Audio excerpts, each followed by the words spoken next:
आऊज़ु बिल्लाहि मिनश शैतानिर रजीम बिस्मिल्लाहिर रहमानिर रहीम। मैं हूं सरदार आमिर ज़ैर एडवोकेट और आप देख रहे हैं मेरा YouTube channel house of justice. Viewers, आज हम बात करेंगे इंतकाल की कितनी इकसाम हैं और इंतकाल जो ज़मीन का इंतकाल होता है वो किन किन सूरतों में करवाया जाना ज़रूरी है।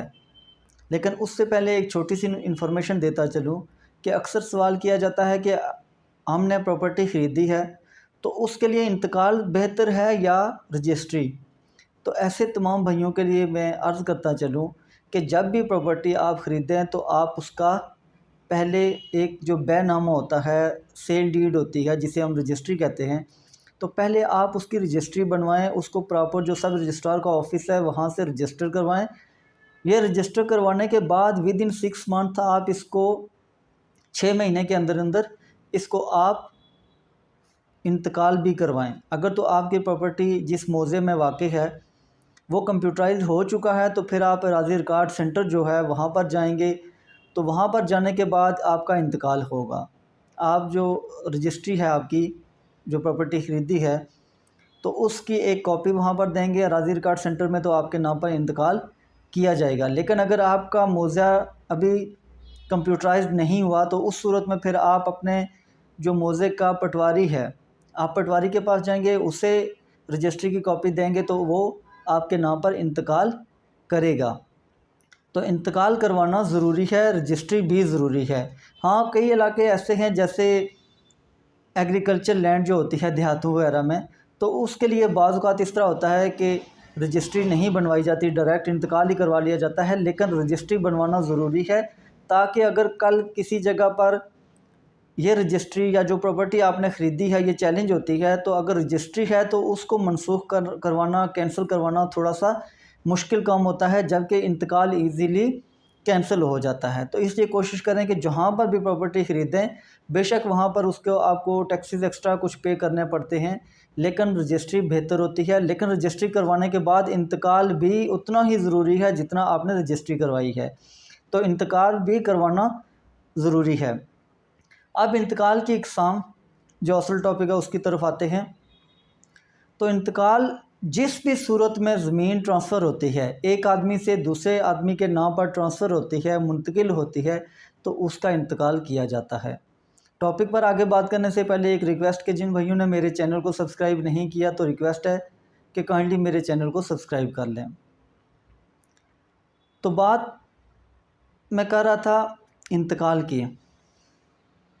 सबसे पहले जो इंतकाल की किस्म है वो है सेल डीड की सूरत में, जब कोई रजिस्ट्री हो जाती है। जैसे पहले मैंने ज़िक्र किया है, आपने एक प्रॉपर्टी ख़रीद ली, उसकी रजिस्ट्री हो गई, वहाँ पर सब रजिस्ट्रार के ऑफिस में आपके नाम पर वो ट्रांसफ़र हो गई। आपको रजिस्ट्री की जैसे ही कॉपी मिलती है तो आप उस कॉपी को लेके पटवारी या राज़ी रिकॉर्ड सेंटर में जाएं और अपने नाम पर इंतकाल करवाएं।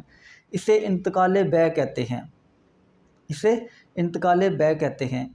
इसके बाद होता है, समटाइम्स इस तरह भी होता है कि आपके पास एक दुकान है, दूसरे आदमी के पास कोई मकान है, आपको वो मकान पसंद है लेकिन जो आपकी दुकान है वो किसी और आदमी को पसंद है। हो सकता है उनकी जो मार्केट वैल्यू हो, रेट वगैरह हो वो सेम ही हों, या कोई ऊपर नीचे हैं, तो आप वो आपस में लेन देन कर लेते हैं। लेकिन आप दोनों वो प्रॉपर्टी आपस में एक्सचेंज करना चाहते हैं, उनका तबादला करना चाहते हैं। आप वो दुकान ये दुकान दे के वो मकान लेना चाहते हैं और दूसरा आदमी आपको मकान दे के दुकान लेना चाहता है, तो आप उसका क्या करते हैं, तबादला करते हैं, एक दूसरे के हवाले कब्ज़ा करते हैं और उसका फिर आपने इंतकाल भी करवाना है। इसको इंतकाल तबादला कहते हैं। अगर ऐसे नहीं करवाएंगे तो जो रिकॉर्ड होगा, गवर्नमेंट का रिकॉर्ड है, उसमें आपने जो तबादला करके दूसरी प्रॉपर्टी आपने ली है तो वो आपके नाम पर नहीं होगा। तो उसके लिए फिर ज़रूरी है कि आप तबादले का इंतकाल करवा लें। इसके अलावा समटाइम्स ऐसा होता है कि कोई वालिद जो होता है वो किसी को, बेटे को या किसी भी और आदमी को कोई प्रॉपर्टी गिफ्ट कर देता है। गिफ्ट डीड जिस तरह रजिस्ट्री सब रजिस्ट्रार के ऑफिस में जाकर रजिस्टर करवाई जाती है, सेम उसी तरीके से गिफ्ट डीड भी, इबानामा भी, इसको रजिस्टर करवाया जाता है। रजिस्टर हो जाता है तो इसके बाद फिर आप इसका भी इंतकाल करवाएं, इंतकाल इबा, गिफ्ट डीड का इंतकाल, तो ये भी आप पटवारी के पास जाके वहाँ पर करवाएंगे। इसके अलावा होता है इंतकाल तमलीक।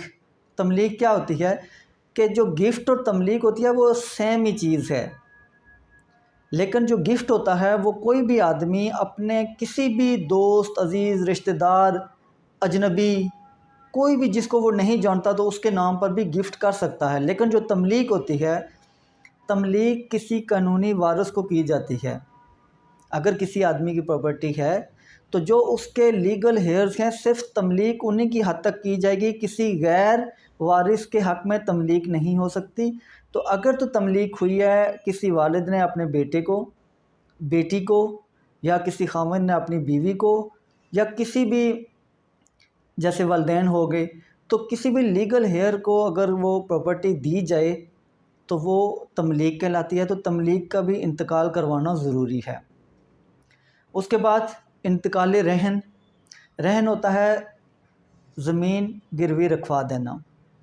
अक्सर औक़ात इस तरह होता है कि हमें कर्ज़ अगर चाहिए तो हम क्या करते हैं, अपनी प्रॉपर्टी बैंक के पास रखवाते हैं और बैंक से उस प्रॉपर्टी की जो इतनी वैल्यू होती है उसके इक्वल अमाउंट हम कर्ज़ ले लेते हैं। ये होती है रहन, गिरवी रखवाना, मोर्गेज। जब कोई भी प्रॉपर्टी मोर्गेज करवाई जाती है तो उसका भी फिर क्या होता है, इंतकाल भी होता है।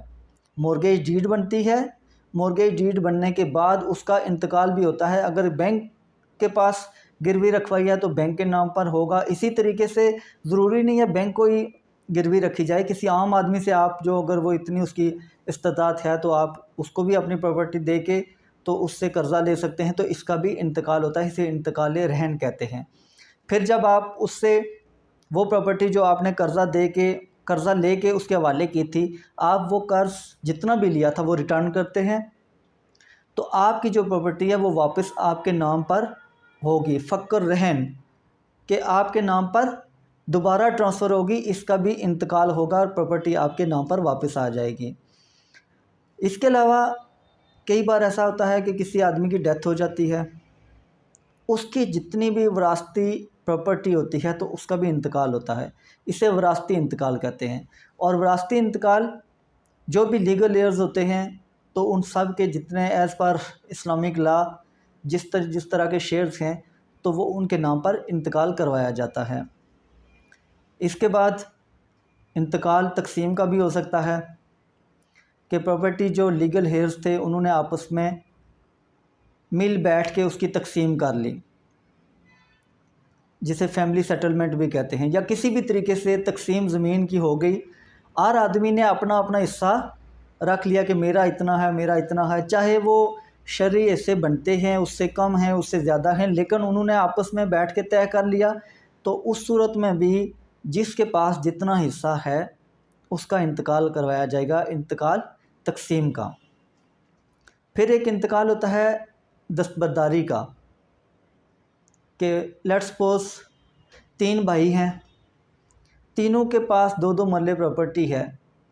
तो उनमें से एक भाई जिसकी फाइनेंशियली कंडीशन जो है वो बहुत अच्छी है, तो वो कहता है कि मेरा फ़लाँ भाई वो थोड़ा सा फाइनेंशियली वीक है, तो मैं अपना 2 मरला की हद तक इसको सरेंडर करता हूँ अपने फ़लाँ भाई के हक़ में। वो उसके नाम पर सरेंडर डीड बनवाएगा, दस्तबरदारी जिसे कहते हैं। तो दस्तबरदार होगा वो अपने हिस्से से जिस भाई के हक़ में होगा तो उसके नाम पर दस्तबरदारी बनेगी। वो जिस तरह एक रजिस्ट्री सब रजिस्ट्रार के पास रजिस्टर होते हैं, सेम उसी तरीके से ये सरेंडर डीड वहाँ पर रजिस्टर होगी। ये रजिस्टर होने के बाद उसके बाद फिर इसका भी इंतकाल करवाया जाना ज़रूरी है। तो ये भी इंतकाल ये किस्म है। इसके अलावा कोई आदमी अगर अपनी ज़िंदगी में वसीयत कर जाता है कि मेरी फ़लाँ प्रॉपर्टी फ़लाँ आदमी को दी जाए, तो ये जो वसीयत होती है इसका भी इंतकाल होगा। इसके अलावा अगर कोई आदमी उसने प्रॉपर्टी बेची है, दूसरे आदमी ने शुफ़ा का दावा कर दिया।